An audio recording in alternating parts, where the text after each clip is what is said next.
future. We are the dream.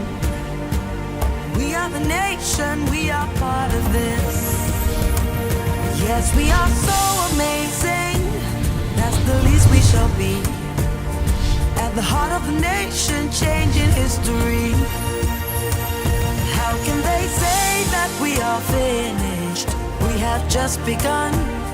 I might be an entrepreneur these days with the day job of managing the media companies under the Red Group and the team of people that keep us special. But I never forget that I am first and foremost a storyteller. It's what I have always wanted to be, first when I thought fiction, and then when I discovered my impatience was better suited to the notepads of a journalist. A storyteller in the now, in the present, in the center of the story as it unfolds, shaping, directing, pulling, and pushing. I have also been lucky to stand at a vantage position as my generation has evolved and as my peers and myself have come into our own. As a business person managing people and resources in a time of great flux, as a media owner not uninterested in driving the conversation, and combining that profession with the difficult passion of making change in a country and continent like ours. How do you want to engage the world? Do you want to engage the world as a single-minded bureaucracy like China? Do you want to engage the world as a post-conflict survivor like Rwanda? Or do you want to kill half of a yearly son before it even gets to the cinemas? Right. You know, what kind of a country do we want to be? What kind of a democracy do we choose to be? How do we want to govern our constituent parts? It's not, we've not come to a consensus. And if you look at much of our crises, it reaches that central question of where we. And so that article tried to look at that issue, broke down how we should address that question, and said, well, we haven't, but there's no, if Rwanda could come out of a genocide and still rebuild this country, it's never too late for Nigeria to answer that question. As I have navigated those waters, I have always felt that I bore a responsibility to myself to share my thoughts and lend my voice to the issues that matter to me, with clarity, with honesty, and with deliberate disregard to the fears that gnaw at my heart time and again. It is sometimes the fear of going against the grain, the fear of taking a tack against the popular stand, or what I call in one of the pieces, the courage to be reasonable. And at the end of the day, all I have is my voice and its independence, and I have chosen to guide it with all that I have and all that I am.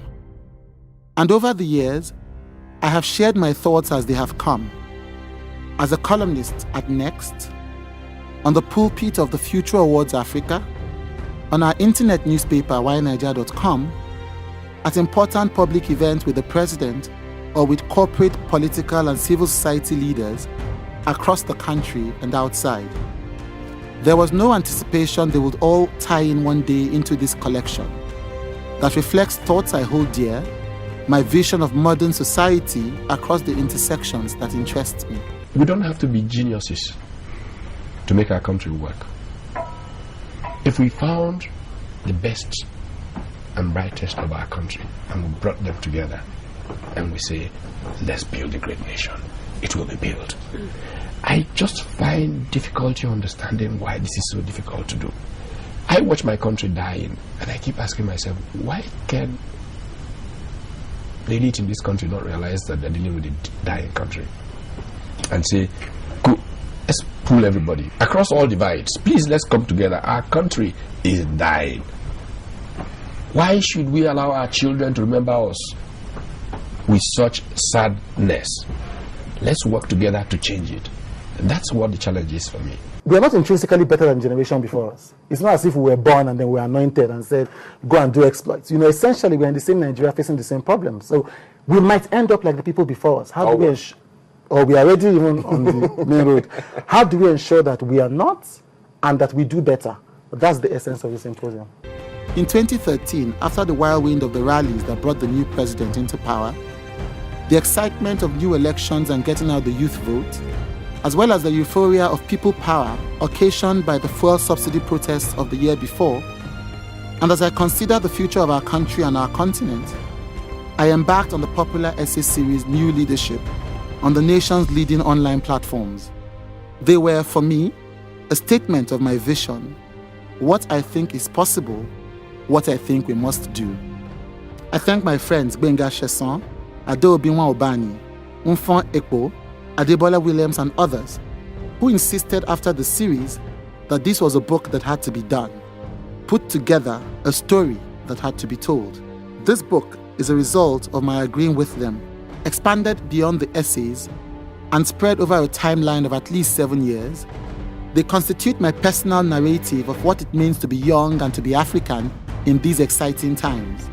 It is a time of great disappointment in the present and in the state of our nation, and yet one of great hope and opportunity for what we can do and for what is possible.